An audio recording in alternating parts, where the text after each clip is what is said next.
War isn't just about battles and grand strategies, it's also about the unexpected, the bizarre, the clever, and the tragic ironies that shape history in profound and often unbelievable ways. We've got audacious lies, a ticking time bomb, and even Nazi gold. Get comfortable because today I have 3 stories for you about the unpredictable and absurd chaos caused by wartime. Operation Mincemeat, the man that never was. Major William Martin, Royal Marines, was about to embark on the most important mission of his life. A mission so crucial, it would change the course of World War II. He was dressed impeccably in uniform, clutching top-secret documents, a few heartfelt personal letters, a crisp receipt for a brand new shirt, a charming picture of his fiancée Pam, and naturally some cigarettes. There was just one tiny detail. Major William Martin didn't exist. His entire life was a lie. His whole death was a complete fabrication. This, my friends, is the story of Operation Mincemeat, a daring deception so audacious, so utterly bizarre, you're going to think it was plucked from a spy novel. Except it's all spectacularly true. And it began with a corpse. The genius and slightly unhinged plan. At the height of World War II, in bustling, bomb-rattled London, 2 brilliant intelligence officers had a truly bonkers idea. The Allied forces were itching to invade Sicily, but they had a problem. The Germans knew it. So they needed to convince the Nazis to look somewhere else. Anywhere else. And so, Operation Mincemeat was born, hatched from the kind of minds that also came up with inflatable tanks, spy trees, and exploding rats. Yeah. The purpose of this mission was simple. Trick the Nazis into believing the Allies would attack Europe via Greece or Sardinia instead. To do this, they needed to leak top-secret documents detailing these entirely fake invasion plans. But it couldn't just be any old leak. It had to be convincing. Like, this guy definitely died heroically and those documents are definitely legit convincing. At this time, everyone was coming up with weird tricks on all sides, so it wouldn't be easy. I mean, like I said, there were dummy tanks, fake documents, even fake generals. How would they get the Nazis to believe it? To pull it off, these intelligence officers decided to create a man who never was. A major who was just important enough to seem credible, not a private, but also not, say, Winston Churchill's cousin. He couldn't be too famous either. If he was a big deal, how come no one had ever heard of him? You know, something in the middle. To truly pull this off, they needed one last ingredient: a body. The body search was in the hands of Ewan Montague and Charles Cholmondeley. And yes, those are real names, proving that British intelligence has a flair for the dramatic. They would plant fake, top-secret documents on a dead guy and then hope the enemy took the bait. But finding the perfect corpse wasn't exactly easy. Even though you would kind of think it would be. I mean, it is wartime after all. But it's not like Britain's secret agency had its own corpse department with a nice selection of fresh cadavers laid out like a deli counter. As the coroner of London put it, even with bodies all over the place, each one has to be accounted for. They needed a body that no one would come looking for. No concerned family, no missing persons report. And finally, they did. Meet the man who never was.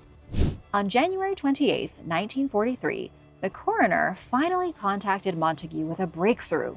He had found the perfect corpse, a drifter named Glinder Michael. Poor guy had died from eating rat poison.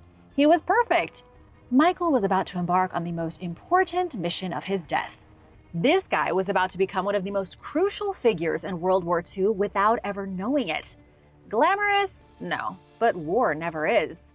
Michael was fulfilling his duty to his country. Okay, so now the Naval Intelligence Department had a body, but how do they make it look convincing? And they had to make sure the enemy would actually find it.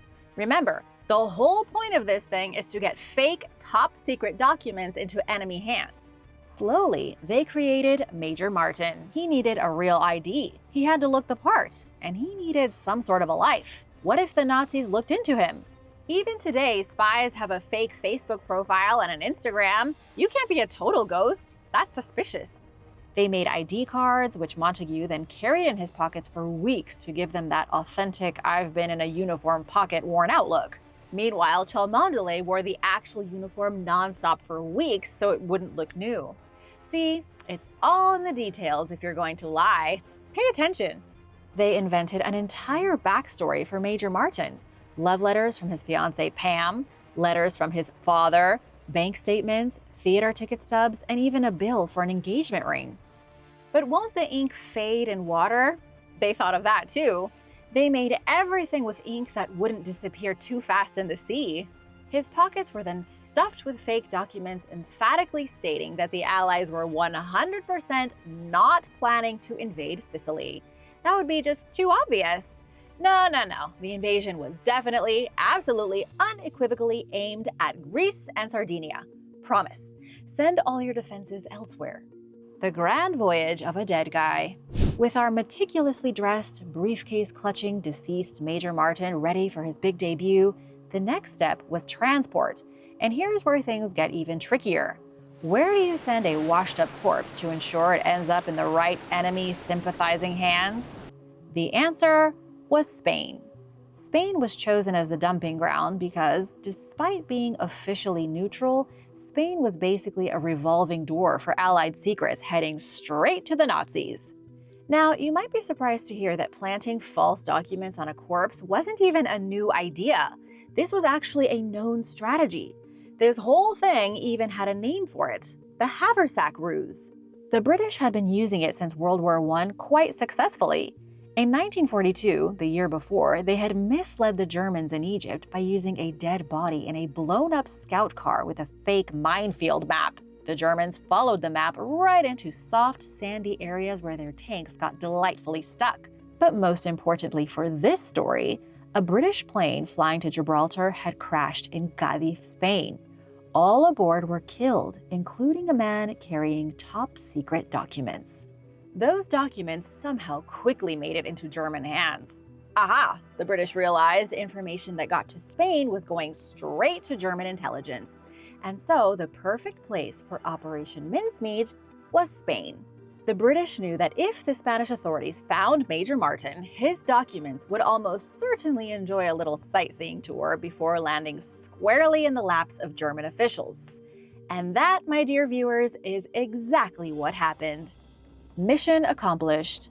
Cholmondeley and Montagu prepared the body, loaded it into a container full of dry ice, because you don't want your decoy thawing out mid-Atlantic, and then they loaded that onto the submarine HMS Seraph. The submarine took 10 days to reach the drop-off point and was bombed twice, but somehow the mission was still on. The crew, blissfully unaware they were ferrying a very important, very dead, very fake major, went about their duties. Only the officers knew the bizarre nature of their top-secret cargo. You might be wondering, how did they know exactly where to drop off the body to make sure someone found it? Well, this wasn't just a toss-and-pray operation. The team had done their homework, studying tides and currents like their lives depended on it, to ensure that the body would drift precisely toward Huelva. Plus, they had intel that a very active German agent was operating from Huelva, just waiting to scoop up any juicy intelligence that Spain might offer. It was a match made in, not heaven exactly, maybe espionage heaven. The submarine surfaced and the officers dropped Major Martin into the water with a salute and a briefcase full of secrets chained to his wrist. A Spanish fisherman discovered the body and reported it to police, just as C&M had hoped. The secret documents were carefully opened, photographed, and dutifully passed on via Nazi sympathizers to German intelligence officers. It was the most successful 4D chess move in wartime history. It's a good thing the British duo had been so incredibly thorough. The Germans were no fools. They were very suspicious and checked the papers for signs of forgery, examined the ink under every light, and even tested if the letter folds looked natural. They probably even sniffed them for dead body smell, just in case. But in the end, they bought it. Hook, line, and sinker. The Brits couldn't believe their luck, but they didn't exactly rub their success in the Germans' faces like you might have expected. No celebratory telegrams saying, "We got you, you goose-steppers." Subtlety, even in triumph. Plus, they might want to use this strategy again, remember? Hitler's Folly. The deception worked better than anyone could have hoped. Hitler himself was convinced. The Fuhrer, known for his keen eye for strategy, or, not, ordered the immediate transfer of panzer divisions and elite troops away from Sicily. He sent reinforcements to Greece and Sardinia instead, leaving Sicily beautifully, temptingly vulnerable. Meanwhile, the actual Allied invasion force gathered in North Africa, preparing for Operation Husky, the real attack on Sicily. The Mediterranean theater was about to erupt in chaos, and thanks to Major Martin, the Allies would have a crucial corps-assisted advantage. But there was still one more thing to take care of. Even though the mission had worked, it was paramount that the Germans never suspected they had been duped, because realizing you've been fooled by a dead guy and his fake love letters is not good for morale. Plus, the British knew that if the Germans ever realized the truth, they might scramble to correct their mistake. So to reinforce the illusion of the dead man and the fake invasion, British intelligence launched a final phase of the operation, designed to keep the enemy utterly convinced. They planted fake radio transmissions between British commanders talking over and over about Greece. Greece this and Greece that, plus some more fake documents passed around, just in case. No such thing as overkill here. I mean, the main guy was already dead. And then, the cherry on top, when reports finally reached Berlin that Sicily was under attack on July 9, 1943, Hitler said, "No way. That's fake news." Can you believe it? Hitler got the call that Sicily was under fire and dismissed it as nonsense. The Fuhrer was so confident in the false intelligence that he refused to send reinforcements back to Sicily even while the true attack was happening. He did send them eventually, but not until it was too late. Even though there were tanks and soldiers everywhere, intercepted German signals showed that 4 hours after the invasion started, 21 German aircraft left Sicily for Sardinia, still expecting a larger attack there. On July 9th, as the full invasion of Sicily was unfolding, Hitler remained convinced that the Sicilian assault was a distraction, and so he continued to hold troops in Greece, waiting for an invasion that never happened. By the time the Germans realized their mistake, the party was over. The Allies had gained a critical foothold in southern Europe. Sicily was theirs. The fall of a dictator. Mincemeat didn't just end with the capturing of Sicily. Oh no. It set off a chain reaction that ended with the fall of a dictator.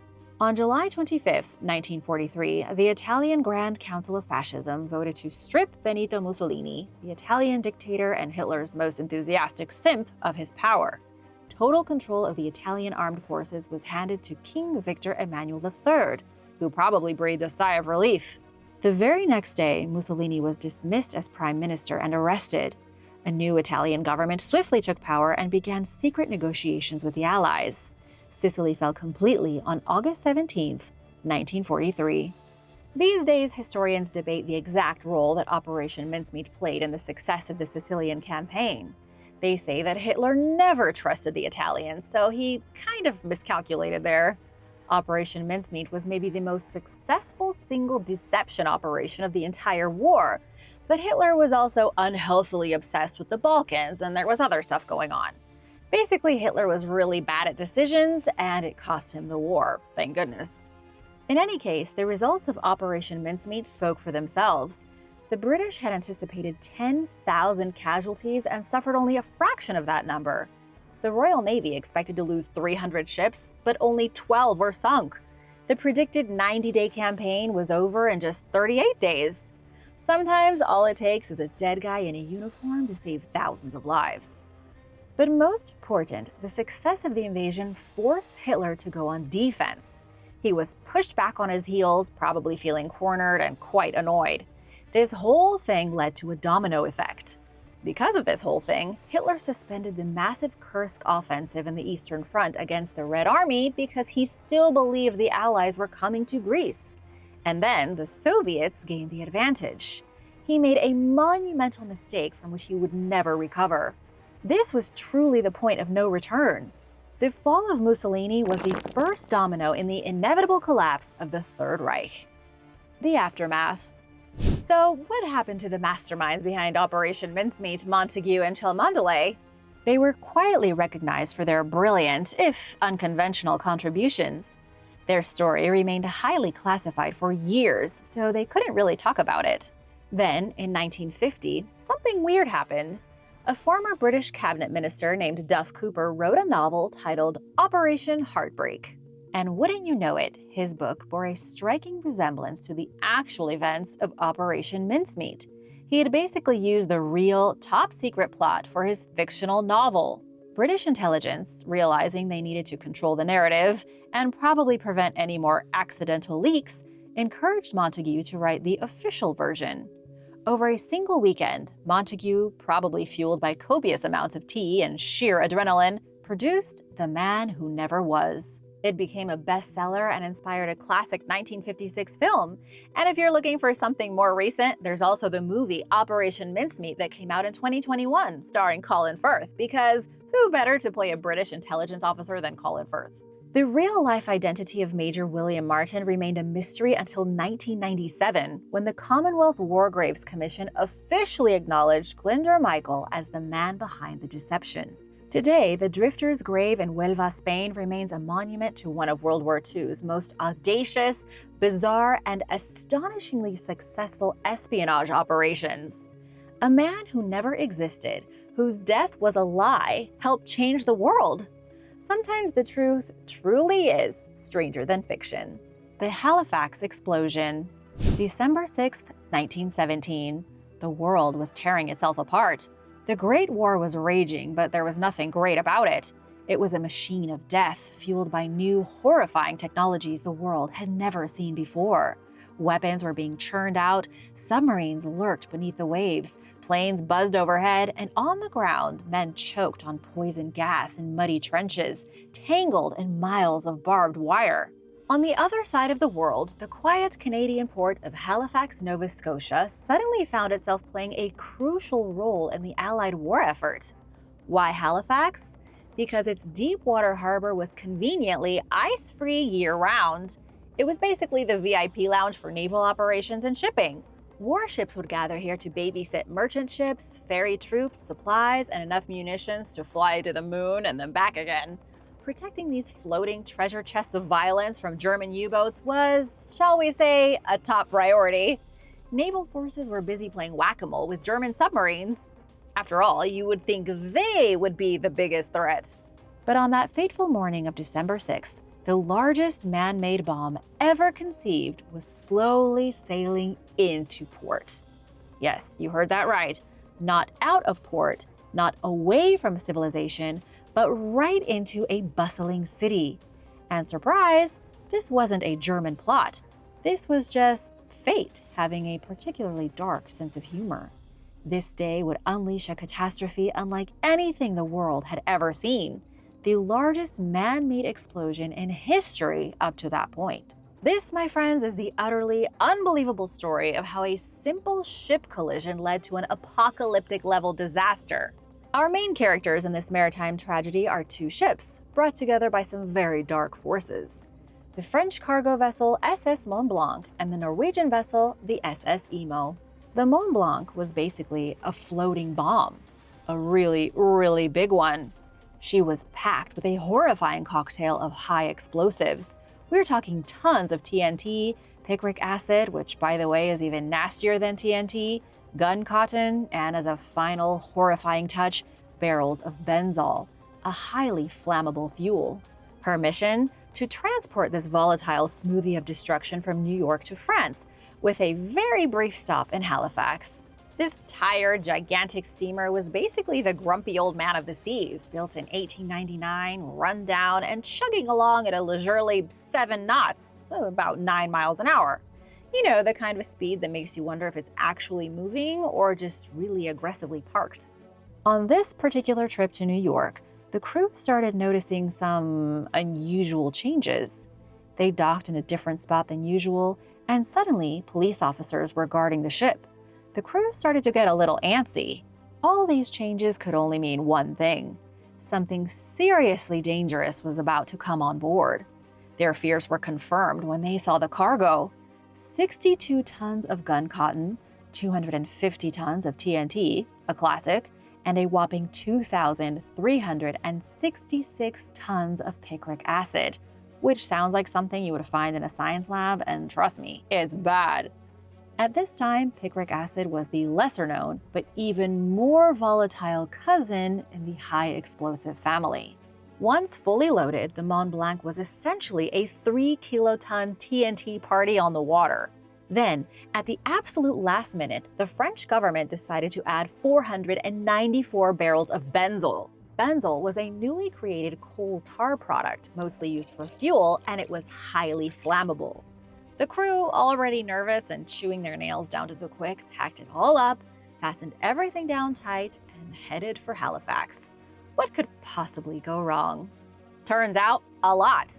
We've got thousands of tons of explosives sitting next to barrels of flammable tar, all heading slowly into Halifax. Great. Meanwhile, also on its way to Halifax was the SS Imo. This former Norwegian whaling ship was now carrying vital supplies and humanitarian aid across the Atlantic to Europe.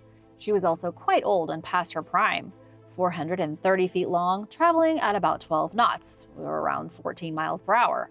Her captain was known for his skill, but also for his really bad temper and occasional bouts of rage. Plus, they were behind schedule. Nothing good ever happens when you're in a rush, especially not during wartime. The dance of disaster. And so, these two ships, one a ticking time bomb, the other driven by a furious captain, found themselves converging in the Narrows, a very tight section of Halifax Harbor. At the blistering speed of just over 1 mile per hour, these two ships slowly headed towards each other. Everyone complained the Imo was going too fast, at 1 mile per hour, and somehow they ended up on the wrong side of the channel. To add to the chaos, another ship decided to get in the way, making things even more difficult. It was like a 3-car pileup, but with ships, and one of them was a giant bomb. Whistles blew frantically. People started yelling warnings, and then the screaming started. Halifax Harbor pilot Francis Mackey tried desperately to avoid disaster. He knew exactly what kind of cargo the Mont Blanc was carrying and was already on edge, knowing he had to pilot what was essentially a massive slow-motion explosion. The Mont Blanc had the right-of-way, but the SS Imo, perhaps feeling a bit too important, refused to budge, even with all the chaos. People started gathering around the harbor to watch this slow-moving collision. Finally, the captain of the Imo reacted but made a fatal mistake. It reversed its engines. When it started going backwards, the front of the ship swung around, and at 8:45 a.m., it ripped into the Mont Blanc, puncturing the barrels full of benzol. The flammable liquid gushed out, spilled across the deck, dripped down into the holds onto thousands of pounds of high explosives. It was like pouring gasoline on a bonfire, if the bonfire was made of TNT. The Imo reversed again, pulling free, creating sparks. And that was all it took. Sparks flew, igniting the benzol, and flames went roaring into the air. The crew, they knew immediately what was going to happen. They abandoned ship, jumped into the water, some grabbed lifeboats, all the while screaming for all of the bystanders on shore to get back. They yelled, "Explosives, run!" But their screams were probably lost in the roar of the fire, and like a moth to a flame, instead of fleeing for their lives, the crowds grew. People stood there, mesmerized, watching the burning ship drift slowly toward the shore. It was the ultimate morbid fascination, a real-life disaster slowly coming towards them. All they were missing was the popcorn. People stood on the docks, in their homes, at their windows, oblivious to the unimaginable horror that was about to unfold. They just couldn't look away from the growing flames and the black smoke billowing into the sky. By 9:04 a.m., the Mont Blanc, now a giant flaming torch, beached itself at Pier 6, fully engulfed in flames. Several ships, including brave tugboat crews and Navy personnel, rushed to the rescue, trying to douse the flames and pull the burning ship away. They didn't know it was a bomb, bless their heroic, albeit tragically misinformed hearts. The unthinkable happens. At 9:04 and 35 seconds a.m., everything changed. The fire reached the Mont Blanc's cargo hold, setting off a cataclysmic explosion with the force of 2.9 kilotons of TNT. To put that in perspective, that is roughly 1/5 the power of the atomic bomb dropped on Hiroshima. It was, to that date, the largest man-made explosion in history, a title it held until an actual atomic bomb decided to show it up 3 decades later. Everything within a half-mile radius was just obliterated, gone. 12,000 buildings flattened. People, not so good. Windows shattered up to 50 miles away. A pressure wave ripped through the city, snapping trees like twigs, bending iron rails, and throwing people through the air like ragdolls. A piece of the Mont Blanc's anchor weighing over half a ton landed 2 miles away. 2 miles! A cannon barrel was found over 3 miles from the blast site. The explosion was felt in Charlottetown, Prince Edward Island, about 130 miles to the north, and even as far away as Cape Breton Island, over 200 miles to the east. If you were having a quiet morning coffee anywhere in the Maritimes, you probably spilled it. The water in the harbor itself instantly evaporated, and then the sea rushed back in, creating a 60-foot tsunami that crashed over Halifax, sweeping away anything and anyone that had somehow survived the initial blast. The Emo, ironically, was not destroyed in the explosion, but just tossed ashore, a twisted wreck. The air was filled with debris, falling like deadly rain. Shards of metal, all kinds of pieces from the ship rained down on the city. The human cost was staggering. At least 1,782 people were killed instantly, with many more succumbing to injuries in the following days. And the chaos just kept spreading. Over 9,000 people were injured, many of them permanently blinded by shattered glass as they watched from the windows. Thousands were left homeless, and as if that weren't enough, fires raged across the city as since overturned stoves and oil lamps, having excellent timing, ignited as they fell to the floor. And then, on top of everything else, the bomb, the fires, the tsunami, a blizzard hit Halifax the very next day. Rescue efforts had to stop, and those who survived the explosion and the fires and the blindness were now left to freeze to death. The heroes. There were heroes, of course, like Vincent Coleman, a railway dispatcher. He could have run. He had time to run.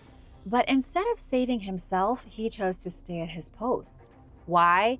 Because an incoming train with hundreds of passengers was also coming straight for Halifax. He frantically tapped out a message on his telegraph saying, "Hold up the train. Ammunition ship afire in harbor, making for Pier 6 and will explode. Guess this will be my last message. Goodbye, boys." It was his last message.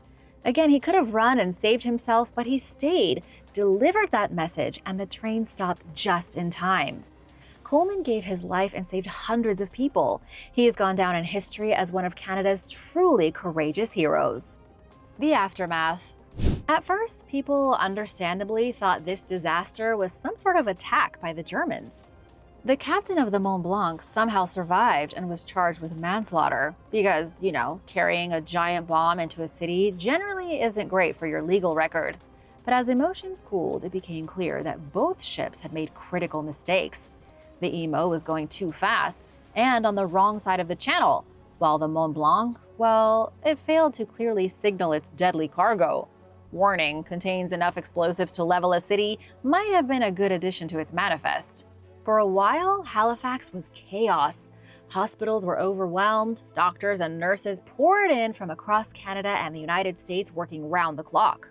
Many injuries were severe, including burns, fractures, and eye damage from flying glass. In fact, this may have been the worst disaster for human eyeballs in history. It couldn't have been worse if everyone in the city stared wide-eyed at a full eclipse. To deal with the thousands of cases of eye injuries, the Canadian National Institute for the Blind was founded and is still active today, directly because of this event. The good news is that Halifax rebuilt. They got some new safety regulations and the city of Boston helped out, so Halifax sends them a Christmas tree every year. That's nice, right? The lesson here, don't pack your ships with explosives. And if you do, for the love of all that is holy, don't crash them. Also, if someone tells you a ship is about to explode, believe them. Seriously, it's better to ask questions later.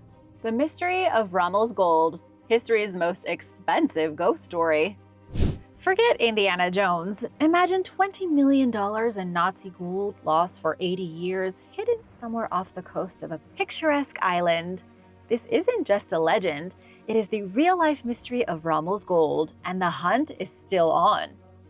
The legend of Rommel's gold isn't just about lost treasure, it's about deception, controversy, and a mystery that still haunts history. In the early 1900s, a young, ambitious German officer named Erwin Rommel began carving his name into military history. His legacy these days is shrouded in more myth than a Bigfoot sighting in Roswell, with more than a little confusion surrounding his commitment to Nazi ideals. Was he or wasn't he part of the corrupted ideology? Did he follow orders or his conscience? But let's be honest, we're all here because of the treasure, right? During World War II, Rommel became known as the Desert Fox. He supposedly stashed a massive hoard of Nazi loot somewhere in North Africa. Gold, jewels, priceless artifacts, the whole 9 yards. It's said to be somewhere out there just waiting for someone to find it. But before we go grabbing our khakis and booking a flight to Morocco, you have to understand how this legend came to be to find out where the gold might be hiding. Rommel was not some swashbuckling adventurer. He grew up in a middle-class German family and was going to be an engineer. Rommel was going to design bridges, but fate and military recruiters had other plans. He would blow up bridges instead. By World War I, Rommel was already proving himself a tactical genius. He fought in France, Romania, and Italy, where he pulled off some incredible strategies. His signature move? Blitzing through enemy lines so fast they didn't know what hit him. He was bold and took risks that paid off. He won some medals and even wrote a book about his battlefield exploits called Infantry Attacks. It was such a big deal it became a must-read for any officer who wanted to command like a pro, sort of like the German version of The Art of War. Then came his real claim to fame, North Africa during World War II. Rommel, now commanding the Africa Corps, was like Bobby Fischer on a desert chessboard, always thinking 3 moves ahead. His tactics were so unpredictable that the British started studying his moves like an NFL team breaking down game tape. His British rivals, while probably muttering curses under their breath, couldn't help but respect him, and people started calling him Desert Fox. Even British Prime Minister Winston Churchill admitted that Rommel was one of the best commanders of the war. For years, Rommel was considered one of the so-called good German generals. In World War II speak, that meant that Rommel was seen as a guy who fought with honor, respected his enemies, and played by the rules. He wasn't standing around twirling a villainous mustache like some of his Nazi buddies. But of course, war is never clean. In recent years, historians have found evidence of war crimes committed by German forces in Africa, including atrocities against prisoners of war and civilians. Whether or not Rommel was personally involved, the jury's still out. Some say he turned a blind eye, while others argue he was too busy commanding tanks to notice what was happening behind the front lines. The Great Betrayal. By 1944, the tides had turned against Nazi Germany, and Rommel wasn't exactly loving the way things were going. I don't think most Germans were. While he had been a supporter of Hitler early on, by the end of the war, he saw that the Führer's decisions were sending Germany into a death spiral. On July 20th, 1944, there was an assassination attempt against the Führer in his Wolf's Lair headquarters. Hitler survived, and he was not happy. Rommel's name came up as one of the supporters of this plot and was now on the naughty list. One of Germany's greatest assets had turned against Hitler. But as much as Hitler wanted to execute Rommel, he couldn't. The Desert Fox was a national hero, and the Nazis needed a way to get rid of him without causing a scandal. Nazi high command presented Rommel with a choice. Either he could take a cyanide pill and be remembered as a hero, with his family left untouched, or he could go to trial, where he would inevitably be found guilty and executed in disgrace. Rommel chose option 1 and died on October 14, 1944. He was given a state funeral with the Nazis covering up the real reason for his death. They claimed he died from wounds suffered in an Allied airstrike. The treasure hunt. Where did the gold go? And now for the main event. While Rommel was busy strategizing and contemplating his next career move, Nazi troops were engaged in their favorite pastime: looting. Ancient relics, ours now. Priceless art, into the Nazi van. Gold and jewelry from Jewish families, poof, gone. And in the dusty heat of North Africa, as the Desert Fox led his Africa Corps, he also had a side hustle of stealing gold and valuables estimated to be worth somewhere between $20 and $40 million. That is a lot of stolen treasure, enough to bring Indiana Jones out of retirement. However, the whole story is full of holes and smokescreens. The loot, supposedly packed into 6 steel crates, was meant to be shipped back to Germany, but it never made it. Some say the treasure was lost at sea. Others believe it was hidden somewhere in Corsica. Modern treasure hunters still think it's buried out there, just waiting to be found. Although the treasure is famously known as Rommel's gold, the true mastermind behind the theft may have been Walter Rauff, an SS officer with a reputation so sinister he could have been a Bond villain. Some historians argue that calling it Rommel's gold is just lazy branding. The case of the underwater treasure. So, if the gold exists, where in the world is it? According to one of the wildest World War II treasure stories, a young Czech engineer and diver named Peter Flagg was sent on a top-secret mission to help move the treasure. He took a motorboat to Corsica under the cover of darkness, where he met 3 German officers with 6 metal crates of gold, but no way to transport them. Their brilliant plan? Sink the treasure off the coast and come back to get it later. There's even a scrawled set of coordinates found on the back of an old photo belonging to a Nazi officer, pointing to a spot off the coast of Bastia, Corsica, less than a mile from a popular beach. As far as anyone knows, the Nazis never went back for their aquatic savings. It should be easy to find, but it seems no one has been successful. Are you thinking what I'm thinking? You bring the scuba gear and I'll find those coordinates. The enduring myth. But is any of this real? The problem with legends is that they tend to get a little embellished over time. Many experts say the whole story was a hoax, with one particularly shady character responsible. Walter Kerner, an SS soldier, may have launched the myth single-handedly by giving French authorities a fake treasure map, presumably to get himself out of deep trouble. Even if the gold did exist, the odds of it still being intact today are very slim. After 80 years underwater, any steel crates would have probably rusted away, leaving the treasure buried under layers of sand. The only way to find it now would be a massive salvage operation, and even then, it's anyone's guess whether there's anything left. And what about Rommel? Was he a villain, a secret treasure hoarder, or just a brilliant general trying to do his job? And did he really turn on Hitler and try to assassinate him? Historians have mixed opinions on Rommel's involvement in Nazi crimes. On one hand, he was admired for his military brilliance and even clashed with some of Hitler's most brutal commanders. On the other hand, he didn't turn down perks. The Desert Fox accepted a looted villa and was given a stamp collection stolen from Jewish families as a gift. Despite all the evidence, or lack thereof, the legend of Rommel's gold refuses to die. Books, documentaries, and even James Bond have referenced it. The idea of sunken Nazi treasure is just too good to ignore. Whether it's sitting at the bottom of the Mediterranean, buried in a secret Nazi vault, or simply never existed at all, people love a good treasure hunt. I know I do.